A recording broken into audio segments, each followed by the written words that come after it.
Hai, gue Faisal Gofur, founders dari Avicenna Co-working Space yang merupakan co-working space pertama di Jawa Barat. Avicenna Co-working Space merupakan brand yang bergerak di coffee industry, khususnya penyewaan tempat dan fasilitas roastery. So, selamat datang di Avi Channel. Di segmen Dose of Inspiration and Tips ini, kita akan ngebahas seputar soal kopi, perjalanan hidup, dan tentunya hal-hal lain yang berkaitan dengan bisnis. Gua Faisal. Once again, welcome to Do It.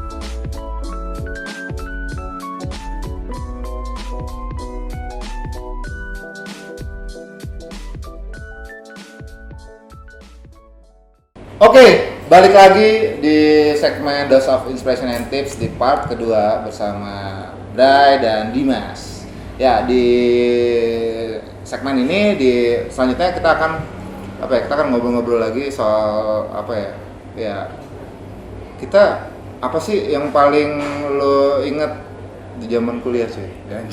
Ya nanti kalau yang kayak gini biasanya agak melankolis. ada agak melankolis. Ini bisa dinaikin nggak fee-nya nih?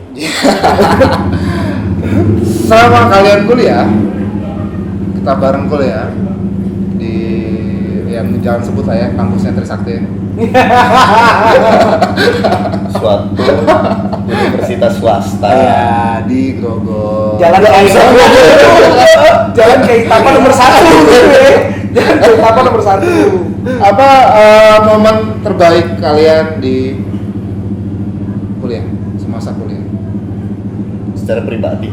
Aduh. Apa nih momen terbaik kalian? Sebenarnya sih lu bisa Selain lulus ya, selain apapun itu ya. Lulus dan masuk. Iya. Selain lulus dan masuk. Maksudnya momen atau apa gitu selama kalian berorganisasi. Terbaik gua bisa masuk satu ruang organisasi. Terus ketemu sama orang-orang yang menurut gua orang-orang yang punya keberanian sama daya juang yang tinggi nih. Semuanya kan ibaratnya di angkatan kita di organisasi yang sama. Semua orang punya daya juang yang tinggi kan. Maksudnya dari tipikalnya keras semua. Terus dari tipikalnya tuh pengen maju semua. Ya itu yang ngebuat kita sih sampai sekarang maksud gue ya namanya silaturahmi atau persaudaraan itu nggak hilang sih. Itu yang gue banggain sampai sekarang. Dan misalnya nih gue pribadi susah, pasti orang yang pertama gue kontak yang ada di inner circle gue itu. Gitu. Gue bukan yang gimana ya. Karena gue udah percaya 100% dari mereka semua buat gue gitu. Kayak gue ada susah ini, gue mau urusan apapun itu sampai ke urusan pribadi, keluarga segala macem, gue pasti gue cari orang yang dalam inner circle gue itu, yang satu organisasi sama. Karena balik lagi yang tadi Bray bilang, masalah kepercayaan itu ya kan. Itu. Kita kadang kalau kita cerita, nanti kan kalau misalnya kita nggak percaya sama itu orang kan pasti nanti ceritanya kemana-mana. Bumbunya itu loh. Kadang-kadang kalau zaman kuliah kan bumbunya males banget coy. Gak enak loh bumbunya. Berarti ada momen apa nggak yang di organisasi itu? Momen yang paling gua inget adalah pada saat harusnya foto bareng nih seangkatan, malah berdua nggak ada. Gila, gua nggak tahu hasilnya apa. Itu kan kemana sih? Itu harusnya foto bareng-bareng tuh. Satu angkatan yang ikut organisasi, dan di organisasi yang tadi gue sebut yang gue sama mereka satu lingkup ini malah nggak ikut foto. Ini kebangetannya itu gue nggak tahu ya. Gue pada saat itu gue padahal gue gue yang ngordinir ibaratnya segala macam. Sampai akhirnya gue mikir sendiri, ini kenapa? Kayaknya lu nggak ngabarin. Nggak mungkin nggak ngabarin. Orang dari 114 orang nih, 104 yang datang foto itu bisa 50%-nya lebih, gitu. Itu di tahun terakhir loh, udah ada yang lulus juga, dan ini orang-orang ini udah ada, coy. Lu dapet kabar? Enggak, waktu itu sih ada yang statement sama gue, kalau organisasi kita nggak full tim, gue nggak mau foto. Ya gimana mau full tim orang yang satu lagi di luar negeri, yang double degree kan, tapi kadang-kadang suka males gitu. Soalnya Jadi di organisasi itu mungkin kayak ya junior ngelihat gua sama Bray gitu, kalau motor tuh udah Wah, ada apa-apa nih? Gue pemain semua sama dia. Emang kalau di organisasi itu biasanya emang harus ada protagonis, antagonis, harus ada bad guy sama good guy. Gue selalu jadi angel. Gue kan selalu jadi angel, selalu jadi angel gue. Iya. Tapi menurut gua sih, aduh, Kalau lu kangen coy. Kalau gue the best moment di kampus. the best moment gue ya sebenarnya kita permainannya sama sih, itu aja. Jadi memang ya ini kembali lagi ya, sebenarnya kita bertiga itu udah lama banget dari kampus, dari 2018 udah organisasi bareng. 2008. 2008 gitu ya kan, udah organisasi bareng juga, udah ngejalanin semuanya yang tadi susah seneng bareng. Gue sepakat banget juga sama Dimas, kayak gue susah, gue seneng ataupun gue harus berbagi cerita, ya orang-orang yang di sekitar gue ini, circle gue ini gitu. Jadi ya dulu juga gue pas banget di bawah, gue cerita sama Ical, akhirnya Ical ya gimana ya, kalau orang udah yang orang-orang terdekat lu pasti akan melakukan sesuatu lah untuk lu Pasti gitu. doing something, gak Iya, cuma gitu sebagai ya, pendengar doang. Pasti melakukan hal apapun itu lah, maksudnya membantu memecahkan masalah-masalah yang lagi dialamin gitu. Kalau best momennya banget sih kalau menurut gue ya, itu ketika gue agak sedikit terharu sih gitu loh, maksudnya kayak ketika gue sempet kayak dibuat malu lah ibaratnya, dibuat malu gitu ya sama kampus sendiri. Dulu gue ada kendala kesulitan ekonomi untuk masalah bayar kuliah, ya kan. Nah itu lagi buat gue yang sampai sekarang ini tuh nggak bisa gue lupain sama mereka ini, sampai mereka yang malah mau patungan buat kuliah gue. Gitu. Sedih loh gue ini sebenarnya, ya Allah, ya Allah. Itu the best lah sih buat gue gitu. Gue ya gimana sih, kita baru masuk kuliah yang belum kenal lama gitu ya kan, tapi kok bisa sampai segitunya gitu loh, jauh gitu loh. Iya. Settingan aja. Ini gue lagi haru, boleh ngomong kasar gak sih sebenarnya? Nanti nggak klimaks. Kalau video tuh harus ada klimaks. Kalau ngomong sama mereka ini nggak kelihatan tuh nggak enak gitu. Ini dari tadi gua nahan-nahan aja. Bukan nuntutnya gitu. Entah jadi samsat, entah dari apa Kan gitu. kurang inspiration and tips dong. Oh iya, Pasar. nah, itu sebenarnya sih itu. Jadi gue best moment gue ya di situ, kepedulian dari mereka. Karena buat gue kuliah ya gue jalanin aja gitu sebatas saya kuliah. Semua buat gue ya punya histori masing-masing aja. Cuma ya itu kembali lagi. Paling the best gue ya kalian yang tetap mensupport gue selama kuliah sih. Kayak gitu. Karena buat gue mau euforia lu lulus kayak wisuda itu buat gue ya udah gitu loh. Sama aja kayak lu lulus SMA, SMP ya euforia sesaat. Iya, setelah itu bingung kan lu mau kerja di mana kan? Iya. Lempar topi aja itu habis wisuda diginiin, topi lu habis itu di luar lempar foto-foto, terus lu mikir kerja mana? Nah, Ini masalah lagi. Masalah baru. Ini masalah baru yang lebih besar lagi. Welcome to pengangguran, ya kan. Nah, ya jadi gitu. Gue lebih best momennya. Ternyata brother gue ini sepedulinya itu dari zaman dulu gitu, walaupun baru sebentar kenal ya. Entah emang karena kita terbentuk dari organisasi kita ini atau bagaimana, I don't care ke situ lah maksud gue. Tapi gue yakin dari segi kemanusiaan ya, kok bisa ya lu pada peduli segitunya sama gue gitu. Itu best moment buat gue sih. Urusan yang lain-lainnya ya berjalannya mengalir. Berarti senior kita yang mendidik kita berhasil mengajarkan satu rasa. Sebenarnya gue dari tadi gue mikir tuh ya, dari lu pada lu berdua terlalu menginspirasi gue. Kayaknya cerita gue agak gitu ya. Karena gini, menurut gue best moment gue adalah ketika 12 Mei. Karena gue ngerasa gue yang punya Jakarta. Ini yang Gue ngerasa gue yang punya Jakarta. kalau dia yang nggak megang dia ngamuk. Ego. Ini yang gue males. Sampai lu pernah diomelin gara-gara ngerokok. Wih, lu jangan ngerokok bisa nggak? Oke, guys. Gila ya, itu sih sebenarnya. Karena waktu itu ya di saat itu yang lu jatuh ya dari Metro Mini ya? Ya, coy maksudnya. Satu metro mini sama gue. Gue pintu belakang, dia pintu depan. Enggak, namanya kan kita kan koordinator kan dari malam tuh udah semangat. Wah, steklat begini ngumpulin masa, biasalah dulu kan tuntutan lah. Maksudnya kayak gitu, tuntutan peran, gue nggak ada tuntutan sport. Tuntutan profesi. Tuntutan profesi sama perannya kayak gitu. Jadi pas lagi itu disuruh semangat, kita nyanyi-nyanyi, putaran balik tuh depan Taman Anggrek. Dak. Udah, berapa bis pun, ya. Cuman ada satu yang nolongin gue di motor tuh, makasih Bang Ricci. Sementara nih, makasih Bang Ricci. Tapi gue lupa deh.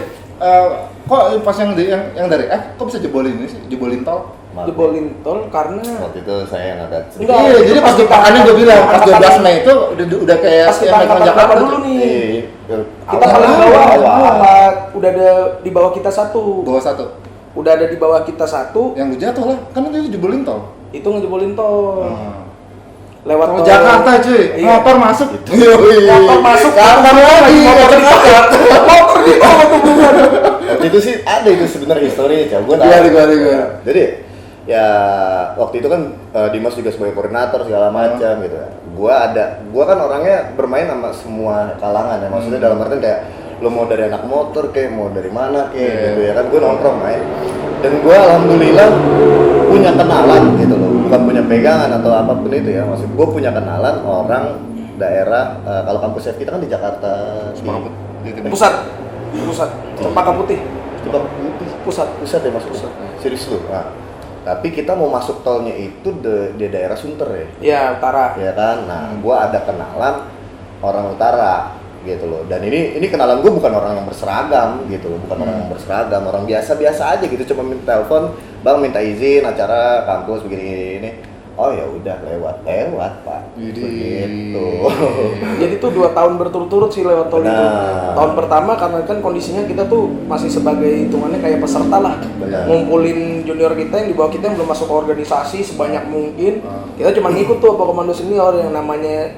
Habis itu kan tahun berikutnya kita mulai nih yang megang kan. Ngelit kita yang Kita yang ngelit, ya mulailah kita konteks sana sini juga. Walaupun memang masa yang di bawah nggak sebanyak sebelumnya. Ya. Jadi ya yang gua kontak memang bukan orang yang berseragam. Ya itu lagi kembali lagi lu berteman sama siapa aja deh intinya gitu. Jaga kepercayaan intinya gitu. Gue bener-bener minta izin waktu itu gue bilang, "Bang, bisa nggak nih minta izin untuk lewat tol, cuma karena ada motor, ada metro mini gitu." Oh ya udah lewat aja. Dia cuma balas kayak gitu. Terus gue bingung dong, gue harus ngapain? lu enak gitu lewat aja. Ya iya sih, kalau lewat aja lu bisa ditangkap apa enggak kan gue dong. Kan? Akhirnya udah lewat. Nah, nggak lama ternyata dia langsung kontak orang yang ada di sekitar situ. Tapi itu berarti yang tahun ketiganya tuh udah nggak bisa lagi kan ya? Tahun Nggak ketiga bisa. nggak bisa. Udah dikawal ya? Tahun ketiga itu dikawal dari depan kampus itu muter. Oh iya. Lewatnya tuh lewat apa? Mana ujung-ujungnya gue sebelnya itu ke Grogol itu Kampung harusnya lewat Kampung Harmoni bisa kita lewat Kampung Melayu. Iya, ke kampung-kampung gitu deh, muter-muter deh. Muter-muter lewat Kampung Melayu, Tebet gitu-gitu. Jadi muter lewat sana. Karena tuh dulu si aparat ini, polisinya ini nanya korlapnya siapa. Nah kita kan selalu nggak boleh kasih tahu tuh ya dari zaman dulu korlapnya siapa. Kita puter, polisinya PT, kita nggak boleh lewat tol. Akhirnya yaudah kalian kita kawal gitu. Ya namanya momen 12 Mei gimana sih pergerakan mahasiswa lah, ya kan pergerakan mahasiswa. Akhirnya dikawal, ya kita ngebuntut, tapi kok kemana-mana nih gitu. Sempat hampir ketinggalan rombongan di kampus A ya. Iya. Gitu. 12 Mei tahun ini gimana ya? Hari Minggu Pak, kemarin kalau nggak salah. Gue pikir online, Zoom, by Zoom gitu. Iya. Gue mikir gitu, by Zoom. Gue sih nggak tahu ya, maksudnya terakhir gue sama Ical turun lagi tuh, bukan turun maksudnya ikut ya. Iya, awalnya cuma iseng-iseng. Awalnya sih coba-coba. Kampus. Tapi setelah lu sama Ical tahun berikutnya lu ikut Iya, lagi sama maksudnya gua. sama Ical, gue Yang- terakhir tuh waktu itu. yang paling Habis panjang itu dia. kan? Iya. Dari Ya, tahun rekor pertama kali. Iya. Rekor pertama kali kalau nggak salah tuh 78 metro mini. Iya, belum mau motor, belum mau Belum mobil ada pribadi. motor sama mobil. Jadi kita bawa rombongan itu 78 metro mini. Iya. Full di dalam sama di atas. Nganter ke, ya pokoknya Sampai Indosat. Iya, Indosat. Iya, jadi saat perjalanan dari Grogol ke Indosat, kita ugal-ugalan. Ugal-ugalan. Kenapa tuh Ical? Udah sampai Indosat, udah Lengos. udah. Cuma pengen Iya. dia aja. Nah, terus tahun berikutnya gue sama Dimas. Monas. Monas gitu. Endingnya di Monas. Ya, yang endingnya ke Monas. Dan itu juga ya, gimana ya, nggak ngerti ya. Mungkin aparat sih nggak salah, maksudnya demi keamanan dan kelancaran umum juga ya kan. Ya kita diatur-atur lagi kemana-mana segala macam gitu. Cuman kalau buat gue kan itu momen yang dimana nggak bisa diulang lagi gitu. Ya, kan. Kayaknya soal itu tahun politik deh waktu itu. Benar, itu lagi tahun-tahunnya krusial deh, kalau nggak salah. Tahun politik, jadi harus ring Iya. istana dilebarin lagi. Jadi ring satunya itu sangat ketat. Walaupun nggak 12 memang ketat juga sih gitu, tapi pas lagi ada pergerakan tuh makin ketat gitu loh. Oh, ini besi-besi kok makin panjang kemana-mana, gitu kan yang roll-roll besi gitu kan. Iya, kawat-kawat. Iya, kawat-kawat Parah. duri itu, aduh ya Allah. Merasa terpanggil aja jiwa mahasiswa gue. Ini jiwa mahasiswa banggain. Iya Sekarang sih. pergerakan intelektual. Iya. Itu diganti. Iya. Dulu pergerakan mahasiswa, sekarang pergerakan Benar, intelektual benar. mahasiswa. Iya, faktor umur sih ya, Iya. mungkin ya Pak ya. Setiap orang ada masanya. Iya. Setiap Setiap masa masa ada ada orangnya. Quotes. Itu jadi judul deh. Sebenarnya itu jadi judul tuh. Itu dia. Nah, itu tadi sekilas ya story kita di kampus lah ya. Nah, ini agak personal lagi nih. Kita personal lagi nih. Apa hal yang pertama ya? Apa hal yang paling nggak kalian suka dari kita bertiga? Dari kita bertiga. Dari siapa nih? Siapa dulu deh? Gue belakangan aja deh kalau kayak Oke. gini. Gue kan santuy orang. Gimana ya? Dendam gue banyak sebenarnya. Siapa nih? Ya dari gue lah, sebenarnya gini ya. Dari awal mulai bisnis. Ini nggak suka dulu ya, nggak Iya, suka nggak dulu suka ya. kan, Iya, iya. nggak suka kan. Dari awal gue mau mulai bisnis ini, Dari lo, berangkat bareng jangan, dulu. jangan dari bisnis, dari kenal. Ya, makanya gue jelasin dulu, Pak. Dari awal gue mau berangkat bisnis ini, nah sebelumnya kan gue yang bilang tadi, gue udah kenal mereka semua. Nah, dari zaman kuliah, gue juga udah kenal mereka. Jadi gue udah tahu nih minus-minusnya dia di mana, minus-minusnya dia di mana gitu. Kalau gue ngelihat Dimas, gue paling males sebenarnya. Musuh gue. Gitu, paling malas banget sebenarnya. Dia tuh terkadang orangnya kan baperan ya, gitu, baperan. Jadi suka kayak nggak se-frame jadinya gitu. Kalau zaman kuliah dia kan, kalau dia baperan padahal kita nih ngedukung dia gitu, tapi dia baper kan lucu gitu loh. Contoh dia lagi kesel, ngapain gitu ya kan, dia baper. Nah kita coba belain dia nih, tapi dia bapernya berkelanjutan gitu loh. Jadi ya ngapain dia jadi lu gitu ya kan. Lu kalau udah baper dibelain udah jangan baper. Kesel banget ya gitu ya. Gila, karena waktu itu kelihatan pundak kanan tanggung jawab, pundak kiri tanggung jawab. Itu maksudnya. Kalau Dimas itu lebih menggunakan perasaan juga sih, maksudnya dalam artian kenapa dia seperti itu, gue juga tahu gitu loh, gitu perjuangannya dia atau apa segala macam. Tapi emang yang gue paling kesel sih sama dia selalu kayak baperan, itu aja. Itu doang sebenarnya. Overall ya oke lah. Sifat dia itu yang paling jelek buat gue itu cuma baperan. Itu kalau menurut gue. Nah, kalau gua sama sih kayak si Bre sih. Tapi kalau gua ada lanjutannya. Kalau dia nggak baper, tengil ya. Kalau nggak baper tengil. Udah keluar Matanya baper gede. ya, anjir begitu. Kalau udah mulai tengilnya ya udah itu. Jadi itu tengil untuk nutupin baper gue aja. Itu matanya yang gue. Lirikannya Gitu. Ya itu kalau gua ke Dimas ya. Kalau gua ke Ical sih boleh dong kalau gua. Boleh. Iya. Ya kali masa ke gue doang, baper nih gue. Ya kalau ke Ical sebenarnya gimana ya? Ical tuh dari zaman kuliah dulu ya. Aduh, sangat amat sulit ditemukan. Yang dimana gue sering kali dongkol nggak pernah bisa full team karena Ical juga salah satu. Tapi sebenarnya bukan itu salah satu faktornya. Ical itu yang gue nggak suka adalah dia selalu suka bergerak sendiri dulu, berdasarkan apa yang di kacamata dia aja udah orang lain salah dulu, ya gitu. Pokoknya di mata dia ya itu lu mau ngomong apa ya bodo amat. Nah, itu yang gue nggak suka. Lu dengerin dulu lah gitu dari brother lu gitu kan, dari orang-orang di sekitar lu. Nah dia tuh nggak kayak gitu. Kalau dia dulu nih lebih parah sih daripada sekarang gitu. Kalau dulu tuh udah kacamata kuda bodo amat. Munculnya kalau pas dia ulang tahun traktir kita doang setahun sekali. Iya, itu gitu. Maksudnya Ical tuh lebih kayak bukan gimana ya, idealis gitu, sangat amat tinggi kalau zaman dulu apalagi. Sakit dah gua kalau debat sama dia itu. Pokoknya apa sih gitu. Apa sih gitu. Bodo amat nah, gitu. Dia keras banget. Dan tapi yang gua nggak suka adalah yaitu dia tuh dulu terlalu kayak nggak mau dengerin opsi atau masukan dari orang lain dulu gitu. Kayak dia dengerin gitu. Ya ciao gitu ya. Itu mungkin kan karena ya Setelah itu ada pergerakan sendiri kita nggak tahu. nah kayak gitu. Jadi pokoknya dulu tuh kalau salah input ke Ical ya itu yang direkam sama Ical duluan gitu, dieksekusi langsung aja. Iya. Itu yang Agak gas banget. Itu deh emang kayak gitu. Itu yang ini untuk hal-hal yang gua nggak suka kan, maksudnya itu yang gua nggak suka zaman dulu. Tapi kalau sekarang ya gimana ya? juga.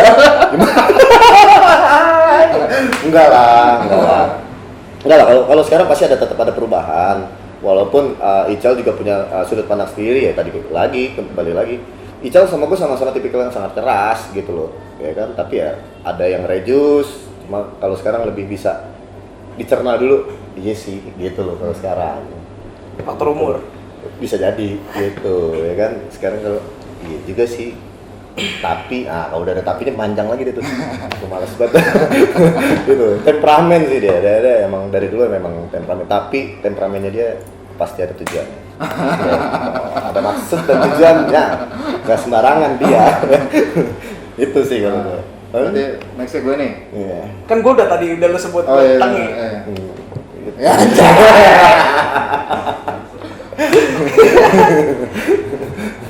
kalau apa? Udah. Kalau gue menilainya ya ini karakternya kalau Brian Mitchell hampir 11-12 ya. Masalah kerasnya tuh bukan cuman keras kepala sih, dalam hal keras di pemikiran, keras hati karena keteguhan. Misalnya dia bilang A ya harus A gitu, karena menurut dia A itu adalah opsi yang paling benar. Terus sama satu lagi nih, dia nggak segan-segan untuk, maksud gue, untuk ngebelain seseorang tuh sampai segitunya, yang kadang-kadang tuh bahkan bisa ngorbanin diri dia sendiri. Itu dia sih yang kayak sebenarnya negatifnya tuh bukan dalam artian yang gimana-gimana ya, tapi kadang kita over caring sama orang juga bisa ngerugin diri kita sendiri gitu loh. Walaupun after all dia nggak mikirin gue bakal rugi, yang penting gue harus belain ini, walaupun salah aja gue belain, apalagi bener kan gitu kan, biasa dari dulu prinsipnya kan kayak gitu ya. Cuman selama sejauh ini sih namanya karakter kan bisa berubah ya. Iya. Karena kedewasaannya naik nih, karakter kekanak-kanakannya pasti turun. Gitu aja ngebandingin ilmu statistiknya kan begitu. Iya. Capek bahas umurmu. Iya. Sih maksudnya Ya kayak gitu sih. Keras, ya paling kerasnya tuh dalam hal kayak gitu, sama ya masing-masing orang punya gengsinya sendiri lah. Ngerti nggak sih? Gengsinya ya mau apa itu ya tetap aja menurut gue sih ya tiap orang punya gengsinya masing-masing lah. Gitu aja ya. Untuk sampai sekarang ya banyak lah hal-hal yang di-adjust sama kita semua gitu sih, paling minusnya sih begitu. Oke, gua berdua nih minusnya kayak gitu. Iya, sama ya kalau Ical ada plusnya sih. Ya plus ntar Pak, ini nggak Minus minus dulu, Pak. minus Saya dulu, mau minus sebentar dulu. apa maksudnya saya minus doang nih. Plusnya dari kekesalan, bukan kekesalan gue ya, dari penilaian gue itu ya Ical, kalau Ical gue baru tahu tuh maksudnya beberapa tahun belakangan ini kalau tingkat temperamennya ternyata gila juga gitu. Maksud gue ya itu gue sebisa mungkin gue sebagai inner circle-nya ya harus bisa nahan itu sih gitu. Saya udah berapa tahun? Karena kan dulu saya terus yang dibelain, jadi gak ada waktu buat ngebelain kalian tuh. Itu yang tim lapangan. Nah kalau gue tadi ke Dimas sudah nggak suka. Kalau ke Bray yang gue nggak suka itu apa ya? Kalau dibilang argue keras-kerasan gue sama dia, itu menurut gue kayak asik di situ. Jadi gue menilai itu negatif. Serunya di situ. Gue tuh kesel sama dia ketika mungkin kayak apa ya? Kalau lagi khotbah sih, lu tahu dong. Dia udah khotbah. Gua udah hafal. Udah ceramah. Buset, kemana-mana. Gue kira-kira tuh, kenapa sih nggak disingkatin aja? Cuma sekarang udah mendingan. Udah mulai cerna deh sekarang. Oh, ini bisa Dulu, disatuin, masuk ngeri. kandang gitu udah. Kalau dulu, buset, 3 jam lu denger. Jargonnya tuh duduk sebelah gua ceritain 25 nabi. Lu bisa bayang. Oke loh. Itu kalau dia udah khotbah, ngoceh, ya. udah gila. Pokoknya tuh sampai orang tuh prinsipnya harus berubah nih, baru dia akan stop. Waktu bukan masalah berarti. Bener sih. Gue suka nggak sadar itu sih. Gue suka nggak sadar Jadi itu. kayak suka terbawa emosi gitu dia kan. Nah, nextnya positif kali sih. Siapa dulu nih mulai? Lu lah. Oke, kalau gue nilai Dimas positifnya adalah Nggak ada. kan nggak ada. Lu ngapa sih baper mulu jauh, slow aja. aja. Minum dulu Geles. Karena dibalik ketengilan dia, kebaperan dia masih mau apa ya? Dia masih mau loh kayak doing suatu hal yang baru, doing suatu hal yang apa ya? Kalau dibilang comfort zone, ya itu di luar comfort zone dia. Jadi ya hal-hal itu tuh yang dia tuh mau gitu ya. Dan juga ya dia juga ngisi kekosongan gue soal ya gue nggak bisa berbirokrasi apalagi sama Legalitas. ya legalitas, Pemda, bla bla bla. Nah dia bisa Bisa. hal-hal yang kayak gitu dia ngerti dan paham lah. Kalau gue benar-benar nggak mau belajar hal-hal kayak gitu. Nah nextnya si Bray. Yang gue suka dari Bray dari zaman dulu adalah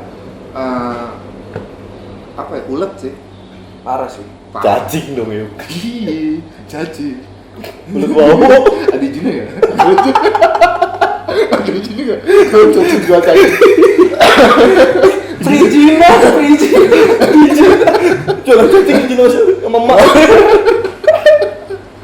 Ya ulet sih, kalau gue kenal dia dari zaman dulu dia benar-benar kayak ulet banget sih, dan benar-benar ulet dan sabar. Nah itu sih yang benar-benar yang Bray doing dari handphone. Iya parah sih. Lu pada mungkin ngelihat dia saat ini gitu. Dulu jual handphone, servis handphone nih cewek. Parah. Kecil mau 500 perak juga dikejar sama dia. Bener. Iya. Itu sih. Zaman BlackBerry tuh dulu tuh. Iya. Keluarga gue pokoknya servisan sama dia semua. Iya, sampai dia ya sampai saat ya mereka berdua di titik ini ya menurut gua ya worth it sih. Sangat wajar. Itu. Siapa nih? Next Iya itu. juga ya. Bener Lu apa sih. gue? Lu lah. Kalau gue plusnya ya mungkin kenal udah sekian tahun ya lamanya ya. Lu plus ke gua apa ke dia sih? Pasti banyak. Ini kan ceritanya preambul dulu nih. Oh. Intronya lu harus ngerti gimmick-gimmick di. Dia emang udah ahli di situ, Ciao. Dia Enggak, dari dulu, tapi Ciao. gue sih parah sih, maksudnya ngelihat perjuangan sama kerja kerasnya mereka berdua sih. Gue masih jauh sih kalau bicara masalah kerja keras atau perjuangannya tuh. Mereka benar-benar dari posisi yang bisa boleh gue katakan susah ya. Maksud gue susah bukan hanya dari ekonomi, tapi dari manajemen waktu, dari pendidikan segala macam. Lu waktu itu tantangan lu berat berdua, maksud gue. Lu berani ambil part timean, lu berani kuliah sambil kerja. Udah gitu lu habis kerja lu pulangnya masih kayak si Brand nih, pulangnya masih ngurusin servisan handphone atau segala macam. Gue sangat respect sama orang-orang yang seperti itu. Dari dulu tuh maksudnya apa namanya, masalah kerja keras, kinerja itu nggak perlu gue raguin lagi sih kalau yang dari Bray lah. Apalagi pada saat gue gantian nih, namanya hidup kan muter ya. Pada saat gue ada di titik nadir atau pada saat gue jatuh-jatuhnya, yang angkat gue juga waktu itu Bray gitu kan, ngasih gue kerjaan. Gue lagi nganggur setahun lah, maksudnya setahun lebih, ngasih gue kerjaan. Terus dia juga pada saat gue waktu itu pernah ngalamin accident yang sangat besar, dia juga nyamperin gua, maksudnya support secara mental dan support juga dia ada gitu. Ya itu sangat-sangat luar biasa lah maksud gua gitu. Ditambah ya dari dulu dia memang yang gua bilang tadi, care-nya sih luar biasa, apalagi sama orang yang merasa dia tuh udah kayak saudaranya lah. Terus kalau Ical ya memang dulu apa namanya, maksudnya intensitasnya tuh zaman-zaman kuliah jarang lah maksudnya. Sama Ical ketemu jarang, tapi sekalinya ketemu ya gua ngerasain feel bahwa ini orang walaupun nggak punya intensitas atau waktu yang sering atau rutin untuk ketemu, tapi gue merasakan feel persaudaraan itu ada cuy. Masih bisa match ya. Masih bisa match karena apa? Di saat kita kan pernah ngalamin kondisi yang benar-benar susah-susah dulu di kampus nih. Ical nggak pernah miss masalah itu, apalagi berhubungan sama nama-nama orang yang ada di inner circle organisasi itu gitu. Mau itu gua, mau itu brother-brother kita yang lain pasti ada gitu loh. Dan sampai sekarang ternyata Ical udah melakukan banyak hal besar di luar ya. Setelah kita sekian tahun, maksud gue nih jarang intens kayak gini, ternyata Ical udah banyak melakukan hal besar di luar. Itu gue salut banget sih.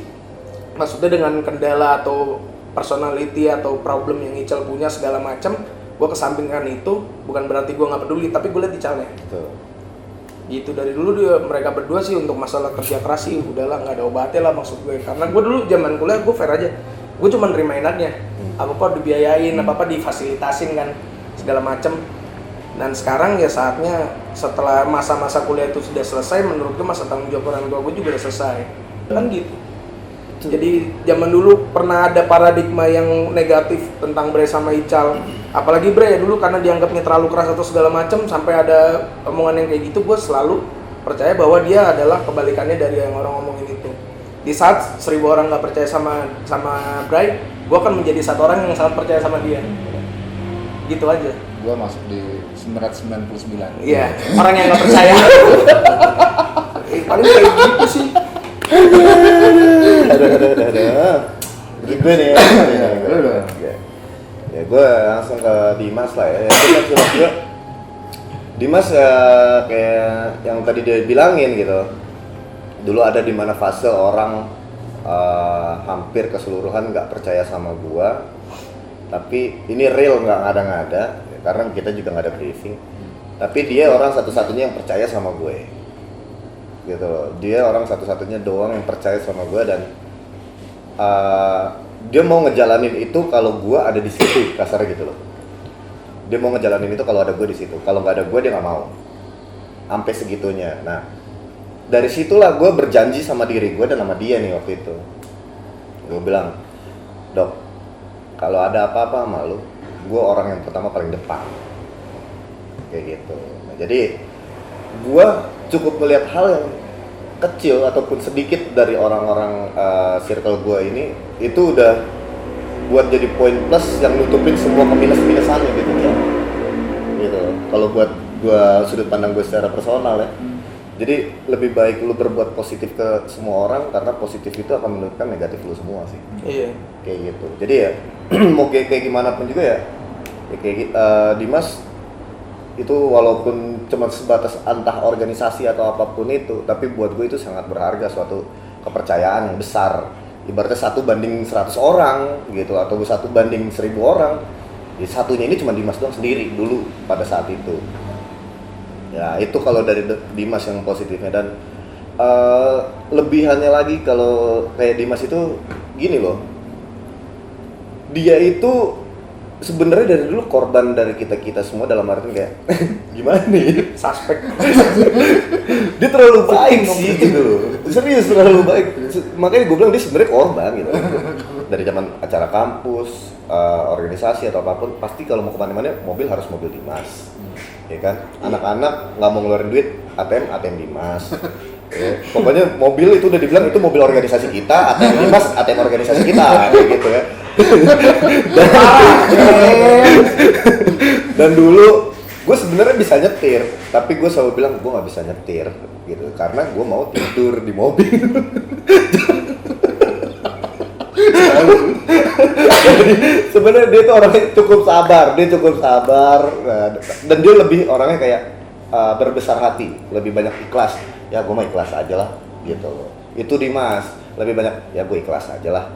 Jadi bukan dari segi kehilangan atau apapun itu. Jadi apa yang didampak sama ke Dimas, entah positif atau negatif, itu selalu ikhlas. Gitu. Kalau gue ngeliat si Dimas sih kayak gitu. Tapi ya kembali lagi kalau kita bertiga, kalau dibilang ya satu sama lain pasti saling backup sih. Satu di antara kita ada yang jatuh, gue nggak mau ninggalin dia gitu. Kita maunya naiknya bareng-bareng. Tuh kalau Dimas sih lebih banyak ikhlasnya gitu. Jauh kalau menurut gue ya. Kalau gue aja. Iya gitu. Lebih banyak ikhlasnya. Udah gak usah bahas apa lagi. Gak bisa tidur bentar. Nah, kalau Ical positifnya apa ya? Kerja kerasnya dia memang, gue orang yang cukup salut sih sama dia, dan gue juga cukup gue banyak belajar juga dari dia dulu.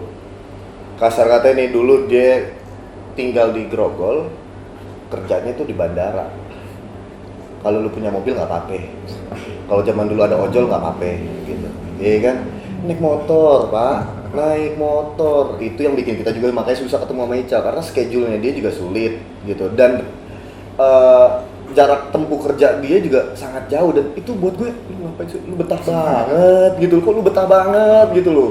Dia juga harus kuliah, dia harus naik motor perjalanan jauh, gitu loh. Jadi ya, gue tau lah perjuangan dia tuh, orang yang bisa berjuang sih gitu. Jadi buat kamu yang ada di sana yang lagi diperjuangin, wah.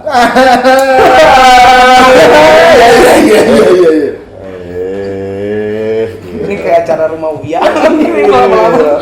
Gratis tuh. Nggak serius, Ical tuh orang itu kalau memperjuangkan, jangankan memperjuangkan orang ya, berjuang dan bertanggung jawab sama dirinya dia sendiri aja nggak usah diragukan. Gitu. Ical tuh orangnya yang lebih tanggung jawab. Itu udah paling nomor satu buat gue sih. Itu nomor satu, plusnya dia tuh dia tanggung jawab banget, sumpah. Gue aja masih ibaratnya ya masih seberapanya lah dari Ical kalau urusan tanggung jawab gitu ya. Ini nggak hanya dari segi konteks bisnis gitu loh, nggak dari segi konteks organisasi, tapi dia bertanggung jawab atas diri dia aja tuh gue masih kalah gitu loh sama dia. Dia orangnya yang pertama tanggung jawab, kedua plusnya lagi adalah apa adanya ngomong gitu. Ini begini, ini begini, ini begini udah. Dan dia bukan tipikal orang yang sepeser pun dikemana-manain kalau dari segi materi. Dan dia bukan tipikal orang yang digeser-geser atau ditambah-tambahin kalau urusan ada berita, cerita atau apapun, itu enggak kayak gitu.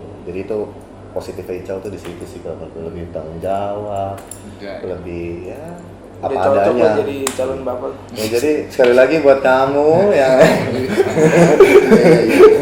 ya gitu aja sih kalau buat kalian ya semua intinya hal positif apapun itu kalau memang berarti buat orang itu, negatif lu semua pasti ketutup. Yoms. Kalau gue Oke, nextnya nih, jadi di Dose of Inspiration and Tips ini yang pasti ada yang namanya rapid test. Gue males sih sebenarnya. Rapid test, jadi nah di rapid test ini kalian akan dikasih 2 pertanyaan yang dimana kalian harus jawab cepat dan kalian harus ceritain alasannya. 2 pertanyaan kan? Iya kan, enggak ada 5 pertanyaan. Kalian tadi disuruh milih 2 jawaban. Iya atau tidak? Enggak. Oke, kita mulai ya. Pertanyaan pertama adalah Siapa? buat kalian berdua sama, jadi harus barengan. contoh dulu dong, kan Contoh. kita ada briefing nih, ada perusahaan gitu. Kalau disuruh milih, kalian pengen liburan ke pantai atau gunung? Gunung. Nah, Weh. oke. Kenapa itu Cuma kita alasannya? yang tahu. Cuma kita yang tahu kenapa gunung. Oke. Sama alasannya gitu. Iya, nanti ceritain ini, oh gua alasannya gini gitu. Oke. Pertanyaan pertama, BMW atau Mercy? Mercy. Mercedes. BMW. Mercedes, Mercedes lah. lu kan yang ngasih pertanyaan. Lu nggak jawab dong. Lu ngasih pertanyaan. Kenapa? Alasannya kenapa? Gimana ya cewek yang namanya kelas beda aja. Iya. Ibaratnya gitu. Iya. Sebenarnya gini, kalau gue secara pribadi gitu, gue ini nggak ibaratnya untuk ya kalian, maksudnya ini sudut pandang gue secara pribadi ya. Kalau gue kenapa gue milih Mercedes? Kayak menurut gue tuh Mercedes tuh lebih Lebih ke bau bapaan, jadi mereka tuh udah bau bapak cuy. gue yang ditanya. Lagi lu. Saya kelas apa dulu? Belum selesai. Ya. Jadi lebih punya nilai tersendiri gitu loh. Lebih kayak lebih eksklusif ya. Iya jelas gitu, Mercedes gitu ya kan. Dibilang enak ya enak, iya kan. Dibilang lambangnya itu wah gimana gitu ya kan, Illuminati, lambangnya Illuminati. nyamannya gitu ya kan. Ih, gila, lu nyamannya naik Mercedes tuh beda, Iya, bos. di belakang tapi. Bos dong kan, berarti bos-bosan dong. Iya ya. Posisikan dulu. Iya. Mercedes memang didesain itu nyaman untuk penumpang. Iya. Gitu. Dan Walaupun kalian jadi penumpang apa ya Tir? Kalian? Tergantung tergantung kebutuhan. lah iya tuh. Sekarang kan saya punya manajer. Di sini kan manajer saya standby gitu. Driver saya juga ada gitu. Cuma ya kalau lebih sering nyetir sendiri. Kalau lu Dim, kenapa ya Mercedes itu gue bukannya so tau otomotif ya, tapi karena emang dulu tuh gue selalu punya, maksudnya kayak ini lo gue pengen punya mobil ini tuh cita-cita zaman mimpi-mimpi kecil lah. Zaman dulu pengen punya Mercy ya, waktu itu ada rezeki kebelinya Mercy yang kayak gitu misalnya. Tapi emang dari dulu memang Mercy gitu yang gue lihat. Gitu, itu mobil bukan maksudnya om atau bapak-bapak, maksudnya anak muda ada tipenya ini. Betul. Ada Orang tua klasifikasinya. ini, klasifikasinya. Yang mau ugal-ugalan ada ini. Iya. Yang mau anak muda ada Iya. ini. Ada semua. Kalangan bisa Iya. kompleks lah. Jadi kita Mercedes. Oke deh. BMW jangan lupa ya kalau mau endorse kita. Oke, next question. Kalau kalian disuruh milih, kalian pengen pacaran sama Chelsea Islan atau Eva Celia? Chelsea Islan. Apa? Isyana. Enggak ada pilihan ya? Iya, Chelsea Islan atau Eva Celia? Enggak, kenapa enggak Raisa gitu? Iya, kenapa nggak Udah Isyana pasti gitu Raisa. loh? Enggak kan dari kemarin itu pilihannya. Aku pengen ganti. Isyana. Enggak. Gitu ya. Chelsea Islan atau Eva Celia? Chelsea lah. Chelsea. Itu juga udah terpaksa tuh. Gue fans MU, tapi gue harus milih Chelsea itu. Gimana nih? Gitu ya kan. Ya, Chelsea Chelsea. Kenapa Chelsea? Ya karena dua doang pilihannya. Ya, alasannya kenapa? Alasannya sih sekarang lebih ngetop ya. Kalau gue kan orangnya suka sama yang lebih ngetop gitu lah. Anjay. Lagi masanya, orang ada masanya, masa dalam itu tadi. Iya, Gue lebih suka iya. Chelsea Ya Islan. kalau gue Chelsea ya buat gue sih biasa aja. Gitu. Buat gue biasa aja. Tapi ya kalau dia mau sama gue ya dia. Ya, ini deh, Raisa atau Isyana? Raisa. Nah, kenapa? Raisa. Kenapa Raisa? Kenapa Isyana? Raisa loh. Kenapa? Gila, Raisa tuh Dewi loh. Dewi apa Raisa? Itu belum tentu dalam 1000 tahun tuh muncul sosok Raisa tuh. Ya Allah Din. Aduh, itu nggak bisa, nggak equal banget deh kalau ngebandingin Raisa sama Isyana. Isyana udah jelas-jelas gitu loh. Kalau dibilang man of the match gitu. Dia MVP-nya Raisa lah. Isyana. Serius deh. Isyana nyanyi jago oke. Punya karakteristik nyanyinya beda sendiri. Oke, Punya bisa ibaratnya dibilang gitu. aliran musiknya sendiri beda sendiri. Jago main alat musik. Wah, gila. Multi talent ya. Nah, gue banget gitu loh ya. Boleh, gue terima sih kalau langsung itu, tapi gue lebih. Jadi gue lebih kalau melihat dia itu Feelnya lebih Raisa sih. bakat ataupun kemampuan dari dia itu yang bikin gue interestingnya ke situ gitu loh. Ternyata dia punya talent banyak gitu. Jadi gue bukan hanya menilai wanita itu dari kecantikan, Tapi dari talentnya. dari talentnya dia. Jadi kan kelihatan cara ngurus anak nanti gitu ya. Iya, berarti kalau Dimas Raisa dari banget. kecantikannya. Lebih kecantikan dia kan top gitu. Next question, Mobile Legend or PUBG? Mobile Legend. Kenapa? Pertanyaannya. Hah? Kenapa? Mobile Legend lah. Jiciao. Ya, jumlah playernya banyak kan Mobile Legend bro. Player Mobile Legend udah ada yang bisa beli Ferrari di Indonesia. Oh, iya. Player PUBG gimana? Ada nggak? Gue nggak perlu ngelihat. Ya, ini gua ada momen nih. Tapi kalau menurut gue kenapa gue lebih memilih PUBG kalau lu bilang kayak gitu. Lu main 5 lawan 5, Bos. Tapi gue bisa 1 lawan 99. Iya, tapi nggak kelihatan, nyari-nyari pusing, cowok. Nah, Licek-licek ya. itu. Tapi Itu loh. PUBG itu lebih kayak real gitu loh. Enggak real lah, Mobile Legend tuh MOBA analog yang bener-bener paling Din, orang yang banyak namanya cari. yang namanya legend ya udah jadi legend deh basi. Ini PUBG gitu. Ini udah jadi legend ya. Legend aja udah gitu loh. PUBG itu mengajarkan kita ke hal yang nggak baik loh, peperangan itu. Kita harus menghindari itu. Perang. In the world. Bela jauh, bela jauh. Itu kalau aku sih lebih ke situ. Nah, PUBG deh. Fix. MLBB. PUBG. last question. Ini agak berat. Gue males sih. Males sih. Kalau Ah. Kalau kalian disuruh milih untuk membentuk satu satu Ekosistem. organisasi, suatu teammate kalian, leadership kalian lebih pengen nge-create itu sebagai family or sporting? Family. Secara cepet kan? Iya. As organisasi, as a bisnis tadi. Organisasi, pokoknya kalau lu pengen create suatu bisnis, ya pokoknya lu ke organisasi lah, lu pola Organisasi leadership bisa ke bisnis, organisasi pola ke leadership lu akan nge-create as a family atau sporting. Gue family. Family. Kan secara cepet kan? Mark nggak ada mark? Nggak. Nggak. Nggak bayar dia nggak endorse gitu. Ngapain? Family kalau gue. Cepet tuh. Ini dilema sih sebenarnya jawabannya. Ya lu harus cepet dong, harus adil dong. Lu pakai perasaan mulus sih. Ini nih baperan. Sports team sih. Sportif. Kenapa nih? Alasannya? Family. Kalau gue ngerasa family ya, kalau dari gue nih pernah family.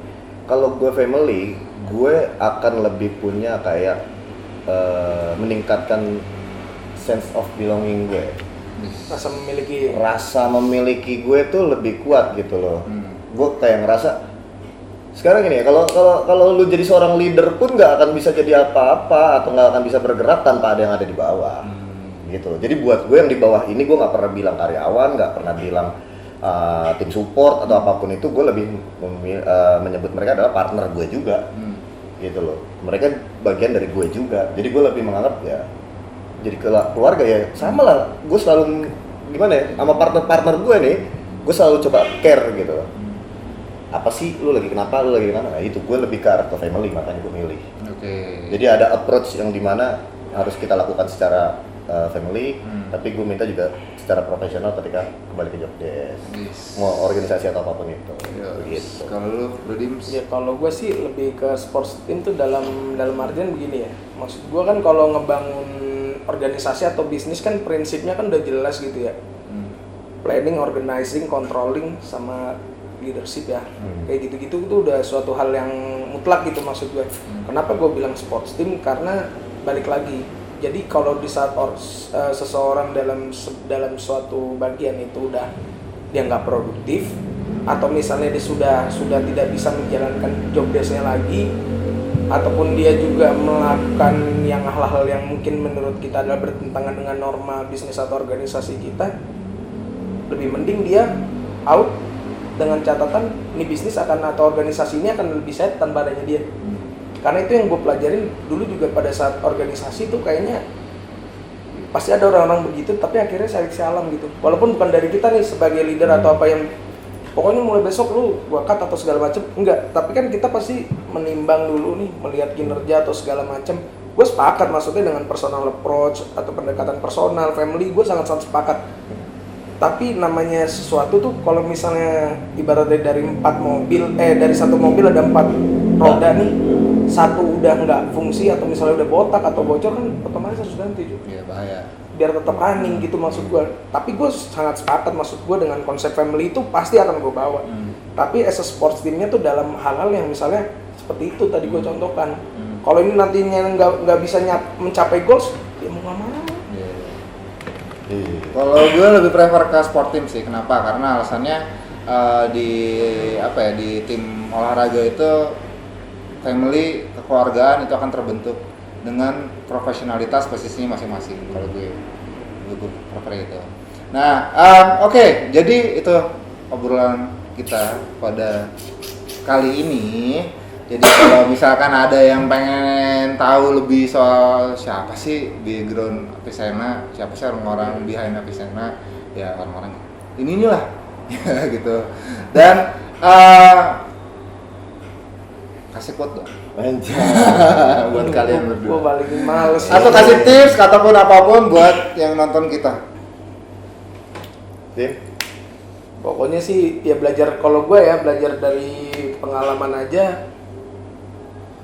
Lu nggak usah terlalu peduliin deh apa kata orang. Kalau emang lu yakin sama jalan yang lu pilih, lu jalanin aja. Karena semakin banyak pertimbangan atau semakin banyak dari masukan, itu cuma ngebuat lu ragu aja. Karena apa yang orang kasih ke lu belum tentu dia juga mampu untuk ngejalanin itu. Bisa aja dia sebaliknya sih. Kalau menurut gue. tutup mata, tutup telinga, tapi buka hati sama buka pikiran. Jalan. Gas. Tuhan memang satu. Vicky. Sama satu jiwa. Gokil. Nah, kalau dari gue sih nggak mau banyak berpikir keras. Ya kalau gue. Tapi tips dari gue adalah jangan pernah mikirin resiko karena resiko nggak pernah mikirin lo. Itu lebih jahat sih. Ya. Bray versus everybody.